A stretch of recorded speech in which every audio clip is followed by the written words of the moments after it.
اعوذ باللہ من الشیطان الرجیم بسم اللہ الرحمن الرحیم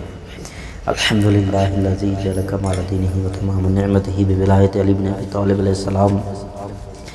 والصلاة والسلام علی سید الانبیاء المرسلین وعلی الطیبین الطاہرین المعصومین اما بعد وقد قال امیر المؤمنین علی بن ابی طالب علیہ السلام بسم اللہ الرحمن الرحیم لا یجری علیہ السکون والحرک۔ ناظرین کا سامعین محترم السلام علیکم ورحمۃ اللہ۔ درس نہج بلاغہ کا ختم نمبر 229 کا حصہ دوم آپ عزیزان کی بارگاہ میں حاضر ہے۔ اس خطبے میں امیر المؤمنین نے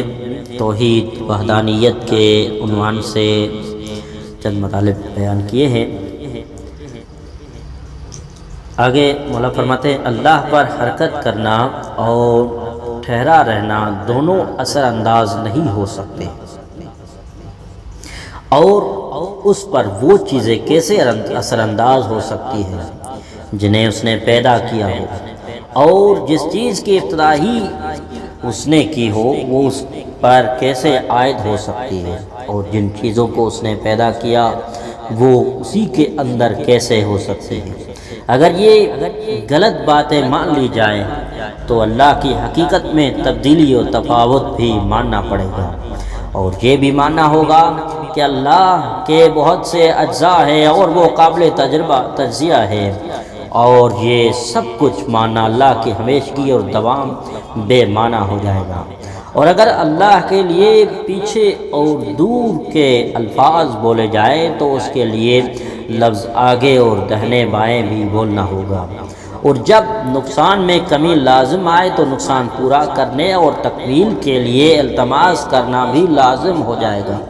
اور ایسا مانتے ہیں اس میں وہ تمام نقائص ماننا لازم ہو جائے گا جو مخلوقات میں موجود ہیں، اور اس طرح کسی اور خالق کے وجود پر دلیل قائم ہو جائے گی، حالانکہ تمام مخلوقات کا وجود اللہ کے خالق ہونے کا ثبوت اور دلیل تھی۔ حقیقی صورتحال یہ ہے کہ اللہ پر ان چیزوں کا اثر نہیں ہوتا جو مخلوقات پر اثر انداز ہوتے ہیں، یہ حقیقت بھی ان غلط تصورات سے بدل جاتی ہے۔ اللہ وہ ہستی ہے جس میں کسی قسم کی تبدیلی نہیں ہو سکتی، اور نہ وہ اپنی جگہ سے ہٹ سکتا ہے نہ وہ چھپ سکتا ہے۔ اس نے کوئی اولاد پیدا نہیں کی ورنہ وہ خود کسی کی اولاد ثابت ہو جاتا، نہ وہ کسی سے پیدا ہوا اور نہ وہ محدود ہو کر رہ جاتا، اور وہ اس سے برتر و بالا تر ہے کہ اولاد اختیار کرے، اور اسے کہیں زیادہ پاک اور بے نیاز ہے کہ وہ عورتوں کو چھوئے۔ اس تک اوہام کی رسائی نہیں ہے، اور نہ اس کے متعلق اندازے اور صورتیں طے کی جا سکتی ہیں، اور فہم و دانش اس کا وہم تک نہیں کر سکتی اور نہ اس کا تصور کر سکتی ہیں۔ حواس کی اس تک پہنچ نہیں ہے تاکہ اسے محسوساتی وجود سمجھا جا سکے، اور اسے ہاتھ چھو نہیں سکتے کہ اس کو دست رست کے اندر سمجھا جا سکے، اور اپنی حالت میں بدلتا نہیں ہے، اور نہ وہ ایک حال سے دوسرے حالات میں تبدیل ہوتا ہے، اور یہ دن رات کی آمد و رفت اس پر اثر انداز نہیں ہوتی ہے، نہ پرانا کرتی ہے، اور نہ روشنی اور اندھیرا اسے متاثر کرتی ہے، اور نہ اس میں تبدیلی کرتی ہے۔ اس کی کوئی ایسی صفت بیان نہیں کی جا سکتی ہے جس میں اجزاء سے تعلق ہو، اور نہ جوڑ و بند اور اعضاء یعنی ہاتھ پیر آنکھیں وغیرہ سے نسبت ہو، اور نہ سہارا لینے والی چیزوں میں سے کسی چیز کی بات ہو، اور نہ ایسی صفت ہو جو اس کی ذات کے علاوہ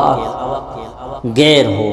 اس کے حصے کر ڈالے، نہ اس کے لیے حد بندی کی جائے، اور نہ اس کے لیے ابتدا اور انتہا کی بات ہو، اور نہ اس کے خاتمے کا ارادہ، خاتمے کا اور کسی مقصد کے ماتحت ہونے کا تصور ہو، اور نہ یہ کہ چیزوں کو اس پر حاوی قرار دیا جائے کہ وہ اسے بلند کرے یا چاہے تو پستی میں اتار دے، یا یہ کہ کچھ چیزیں اسے سنبھالے ہوئے یا اٹھائے ہوئے ہیں وہ چاہے تو اسے کسی طرف موڑ دے یا درست رکھے، اور نہ اللہ چیزوں کے اندر ہے کہ ان کا جز بنا ہوا، اور نہ وہ چیزوں سے خارج ہے کہ وہ دوری ہو جائے۔ وہ خبریں دیتا ہے مگر زبان اور لب و لہجہ اور حلق و متعلقات کے وسیلے سے نہیں، وہ ہر بات ہر آہٹ سنتا ہے مگر شگافوں اور سوراخوں اور آلات اور اوزاروں کے وسیلے سے نہیں سنتا، وہ کہتا ہے مگر الفاظ استعمال نہیں کرتا ہے، یاد رکھتا ہے مگر حافظے کے ذریعے سے نہیں، اور ارادہ رکھتا ہے مگر سوچ بچار کے بعد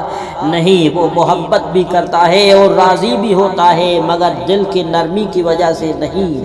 وہ دشمنی بھی رکھتا ہے غصے بھی کرتا ہے مگر بلا کسی مشقت و تکلیف اٹھائے ہوئے۔ جس چیز کو کسی شکل میں بنانے کا ارادہ کرتا ہے تو اس کو کہتا ہے کہ ہو جاؤ، وہ فوراً اسی شکل میں بن جاتی ہے، مگر یہ کہنا نہ آواز بلند کر کے ہے نہ ایسی ندا سے ہوتا ہے جو سننے میں آ جائے، اور اس کے علاوہ اور کوئی مطلب نہیں کہ ذات پاک کا کلام ایک فعل ہوتا جس سے اس نے خود ایجاد کیا ہے، اور اس کا کلام یا فعل کی مانند اس کی ایجاد سے پہلے ویسا کلام یا فعل موجود نہ تھا۔ اگر وہ کلام یا فعل قدیم سے ہوتا تو وہ دوسرا معبود ہوتا۔ اللہ کے لیے یہ نہیں کہا جا سکتا کہ نہ ہونے کے بعد ہوا، ورنہ اس پر وہ تمام صفات جاری ہوں گی جو عدم سے وجود میں آنے والی مخلوقات پر جاری ہوتی ہے، پھر مخلوقات میں اور اللہ میں یا نئی پیدا ہونے والی مخلوق میں اور قدیم واجب الوجود میں کوئی فرق نہ رہے گا، اور اللہ کو مخلوقات پر بزرگی اور برتری ہی نہ رہے گی۔ چنانچہ بنانے والا اور بننے والا برابر ہو جائیں گے، اور ایجاد کرنے والا اور موجد ایجاد یکساں ہو جائیں گے۔ اللہ نے مخلوقات کو کسی مثال یا ایسے نمونے کے بغیر وجود بخشا جو اللہ کے علاوہ کسی اور نے تیار کیا ہوتا، اور مخلوقات میں سے کسی ایک سے بھی تخلیق میں مدد حاصل نہیں کی تھی، اور اللہ نے زمین کو ایجاد کیا اور بلا مشغول مصروف ہوئے زمین کو تھامے رکھا، اور بغیر کوئی سہارا دیے ہوئے مستحکم کر دیا، اور بلا پائے اور ٹانگوں کے اسے قائم کر دیا، اور بغیر ستونوں کے اسے بلند کر دیا، ٹیڑھا ترچھا ہو جانے سے اسے محفوظ کر دیا، اور پھٹنے اور ٹکڑے ٹکڑے ہو کر گر جانے سے منع کر دیا۔ اس کے لیے اس کی میخوں کو استحکام بخشا، اور روک تھام کرنے والے سامان کو ٹھیک طور پر نصب کیا، یعنی پہاڑوں اور چٹانوں کو قائم کیا، اور اس کے چشموں کو جاری کر کے پانی کی نالیوں اور نالوں اور راج باہوں کے راستے بنائے۔ چنانچہ جو کچھ اللہ نے بنایا اس میں ڈھیلا پن نہ آیا، اور جس کو قوی بنایا اس میں کمزوری نہ آئی۔ وہ اپنی حکمرانی اور عظمت کی وجہ سے زمین پر غالب اور مسلط ہے، وہ اپنے علم و دانائی کی وجہ سے زمین کے باطن اور پوشیدہ کیفیات پر مطلع ہے، اور وہ اپنے جلال و عزت کے سبب سے زمین اور اس کی ہر چیز پر برتری و بلندی رکھتا ہے۔ زمین اور زمین کے اندر کی کوئی چیز اللہ کی پسند اور طلب سے باہر نہیں نکل سکتی، نہ تعمیل کو منع کر کے اس پر غالب آ سکتی ہے، اور زمین کی کوئی تیز اور سریع رفتار چیز اللہ کو قابو سے باہر نہیں نکل سکتی تاکہ اللہ پر سبقت لے جا سکے،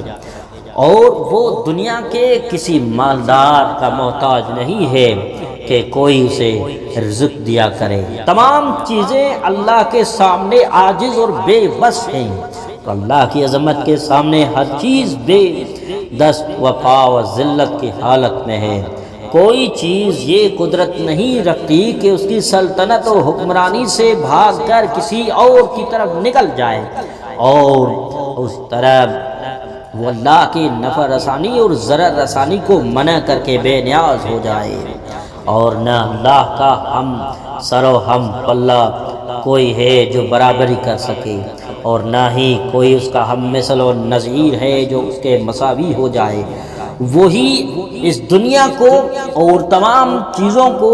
جو عطا کرنے کے بعد فنا کرنے والا ہے، یہاں تک کہ دنیا کی موجودہ چیزیں ان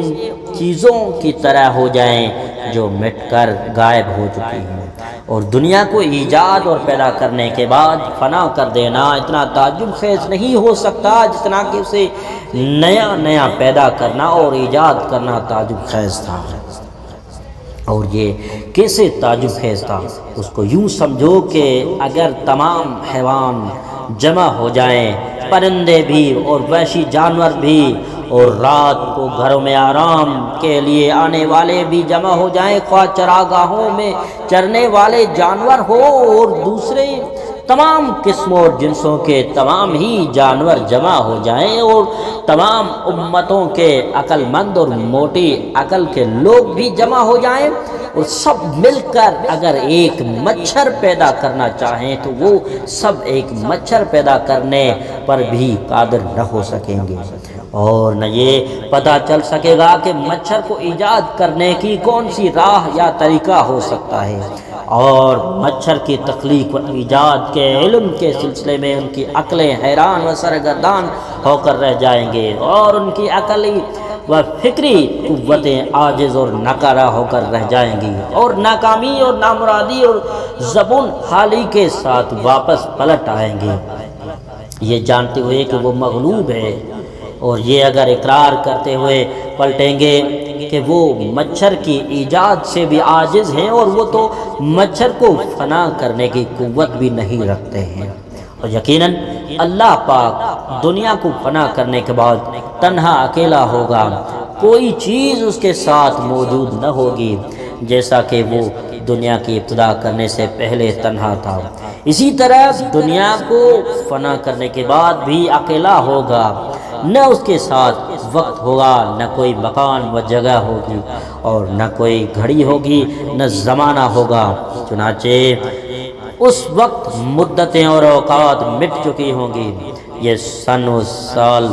و صدیاں اور لمحات و ساعات زائل ہو جائیں گی۔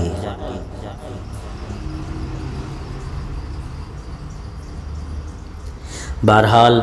ہر چیز پر مسلط رہنے والا اللہ تنہا رہ جائے گا، اور وہی وہ ہستی ہے جس کی طرف تمام معاملات و حالات و مخلوقات نے جانا تھا، چنانچہ ان کی تخلیق و ایجاد کی قدرت ان کے پاس پیدا ہونے سے پہلے بھی تھی، نہ اسی طرح دنیا کا اور ان کا فنا کیا جانا بھی ان کے اختیار میں نہیں، اور ان کی ممانعت اور ناگواری کے باوجود فنا لازم ہوگی، اگر ان کو فنا کیے جانے سے روکنے کی قدرت حاصل ہوتی تو ان کا باقی رہنا دائمی ہو جاتا۔ جب اللہ نے کسی چیز کا بنانا چاہا تو اسے اس کے بنانے میں کوئی وقت دقت نہیں ہوئی، اور جن جن چیزوں کو اس نے بنایا اور وجود بخشا تو ان کے بنانے میں اسے تھکن محسوس نہیں ہوئی۔ اللہ نے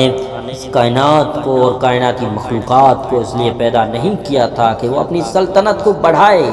اور مضبوط کرے، نہ اس لیے کہ اپنی حکومت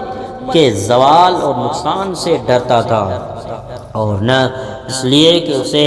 کسی مد مقابل کے خلاف مدد حاصل کرنا تھی، نہ اس لیے کہ اسے کسی حملے آور دشمن سے محفوظ رہنا تھا اور قوت فراہم کرنا تھی، اور نہ اس لیے کہ اسے اپنے ملک و مملکت کی حدود کو بڑھانا اور وسعت دینا مطلوب تھا، اور نہ اس لیے کہ اسے اپنے کسی شریک حکومت کے مقابلے میں اپنی کثرت کا مظاہرہ کرنا تھا، اور نہ اس لیے کہ وہ اپنی تنہائی سے گھبرا گیا تھا اور اپنی دلچسپی کے لیے دنیا کو پیدا کرنے کا ارادہ کیا تاکہ اس سے اپنا دل بہلاتا رہے۔ پھر وہ کائنات کو بنانے کے بعد اسے فنا کرے گا، فنا بھی اس لیے نہ کرے گا کہ اللہ کو کائنات کی دیکھ بھال کرنے اور اس میں تبدیلیاں کرنے اور اس کی تدبیریں کرنے میں وقت اور دقت اور دل تنگی ہو رہی ہوگی، نہ اس لیے کہ فنا کر کے اسے آرام و راحت ملے گی، اور نہ اس لیے کہ دنیا کی چیزیں اس پر ناگوار گزرنے والا بوجھ بن گئی۔ اللہ کو کائنات کی موجودگی اور بقا دل تنگ نہیں کر سکتی کہ وہ دل بھر جانے کی وجہ سے اس کو فنا کرنے کے حکم میں جلدی کرے، لیکن بات یہ ہے کہ اللہ پاک نے اپنے لطف و کرم و مہربانیوں سے کائنات کا بندوبست کیا ہے اور اپنے حکم سے اس کی دیکھ بھال اور روک تھام کر رکھے ہیں، اور اپنے قدرت سے اسے مستحکم بنایا ہے۔ چنانچہ اسے فنا کر دینے کے بعد دوبارہ وجود دے کر پلٹائے گا، اس لیے نہیں کہ اسے کائنات کی محتاجی ہوگی،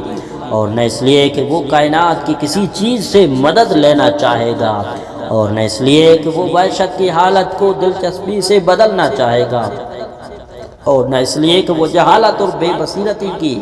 حالت سے نکل کر علم و بصیرت اور تجربات کا ماحول اختیار کرنا چاہے گا، اور نہ اس لیے کہ اس پر ناداری اور محتاجی چھا جائے گی اور وہ دولت و فراوانی حاصل کرنا چاہے گا، اور نہ اس لیے کہ وہ ذلت اور پستی میں مبتلا ہوگا، اور پھر وہ عزت و توانائی حاصل کرنے کے لیے کائنات کو دوبارہ پلٹائے گا۔